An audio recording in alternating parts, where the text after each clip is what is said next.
Zaldrizes buzdaris gosdau.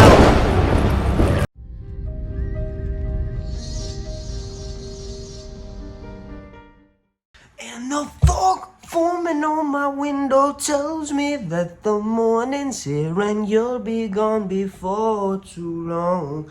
Who taught you those new tricks? Ah, damn, but I shouldn't start that talk. Alright, look, the Cats Paw Dagger.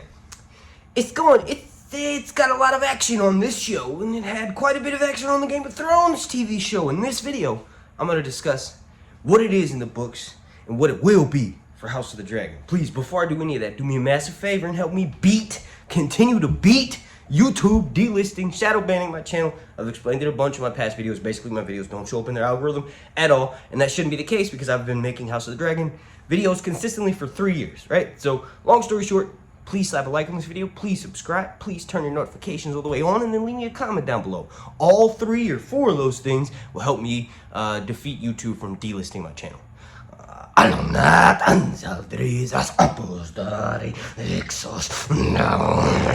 Okay, so the Cats Paw Dagger in the books, right? So in Game of Thrones Season 1, we see that it's used to attempt to kill Breanne. We find out that it was in possession of Littlefinger, via Tyrion, and all this other good shit, right? So in the books, kind of similar, right? So the way that the show designed it of having a Valyrian steel blade and a dragon bone hilt is exactly accurate to in the books, right? In the books, it's quite a more plain dagger, one would say. It's a still Valyrian steel, which holds an edge like none other, and for the most part, it doesn't really have that strong of a connection like in House of the Dragon, for instance. They said it belonged to Aegon. Not the case in the books, right? So basically, Robert Baratheon, who's the king, in book 1, and then when the main show starts, he ends up winning that dagger from Littlefinger on a bet that he places on Joffrey's name day tournament. And then Robert actually kind of forgot about the dagger, right? So what ends up happening is Joffrey, and this is confirmed in A Feast for Crows through Jaime and Cersei, right? It's kind of confirmed, but it's more hinted at. A lot of the stuff is sort of hinted at, but you kind of have to use context clues to make definitive answers on stuff.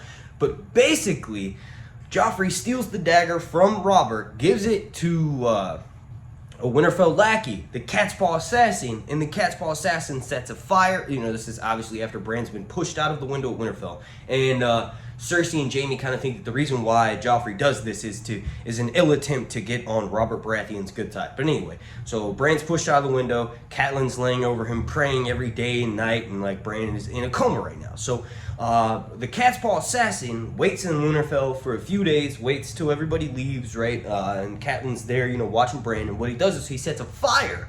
And when he sets that fire, he thinks Catelyn's gonna go run over to it and leave Bran alone, and then he can kill Bran and get away, right? That's obviously not what happens. Catelyn doesn't even really leave the room when the fire happens, and the Cats Paw Dagger, or the Cats Paw Assassin and the Cats Paw Dagger shows up, and the guy's like, "You're not supposed to be here.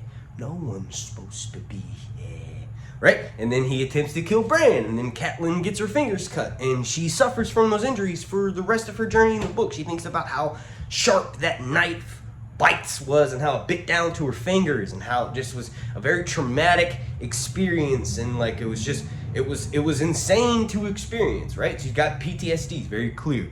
And then for the most part, we kind of have the dagger mentioned a few times. It winds up in Littlefinger's hands, right? So him and Tyrion kind of had a standoff, right? At one point, Baelish is waiting for Tyrion in his chambers, and Tyrion basically tells Peter Baelish, like, I kind of know what's up with his knife, and Peter Baelish is like, yo, I know what's up with the knife, it's my knife, please, if you're going to include my name in your schemes, don't do it in the future. And Tyrion thinks to himself through his POV, yeah, I'll do that as long as you do the same and keep my fucking name out your motherfucking mouth, boy, you know what I mean? So pretty much the last we hear of it is in, I think it's either Storm of Swords or in Feast for Crows, but basically Littlefinger is using the dagger to cut up fruit, the Cat's Paw Dagger to cut up fruit, and he's eating it, right? And he's talking to Sansa about lies and deceptions and plots, and basically he's telling her, hey, this knife is involved with a lot of stuff. Remember on the TV show, he holds the knife at Ned's neck, so it's kind of crazy. But for the most part, there's not a strong link that it will be used to kill the Night King in the book, because technically the Night King doesn't really exist. Like, the 13th Lord Commander is the Night King, but not exactly the same person. It's kind of like what they did to Robb Stark's wife on the TV show. They changed the backstory, changed the name, changed the last name, right? So they were no longer the same character.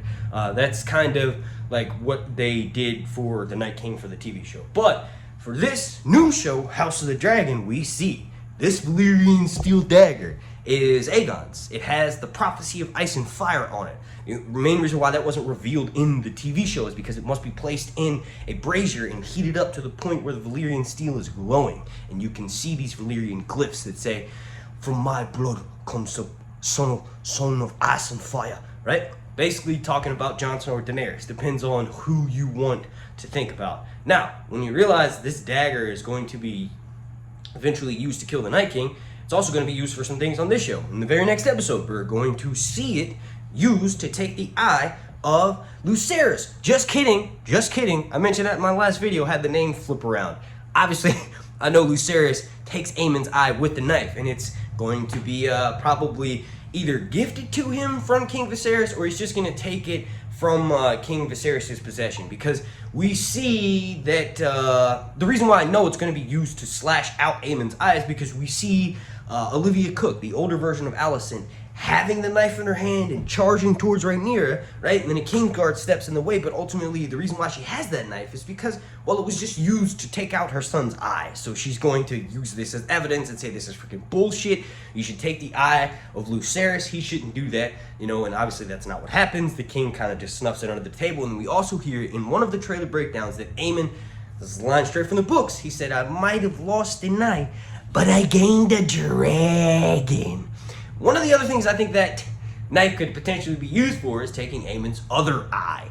The good one, right? So when him and Daemon have that battle above the God's Eye, it's likely that Daemon will be in possession of the knife, right? It will be probably just, casually in his possession. It will probably go through the possession of a few different characters, right? But ultimately, I think when Daemon intentionally doesn't hook his chains to the saddle, and he's roaring over the God's Eye, and he jumps down because Vhagar is slow and takes longer to fly up, and Caraxes is smaller, younger, and faster, and more swift, right? So Daemon gets the upper hand that way. He gets the higher ground, much like Obi-Wan and Anakin.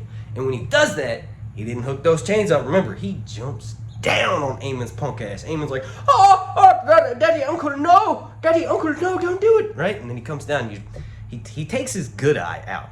A lot of people get confused. I've seen a few comments say, no, he takes the sapphire eye. No, he takes his one remaining good eye out. That's why it's such a cunt move. He's like, man, see shit, you blind boy!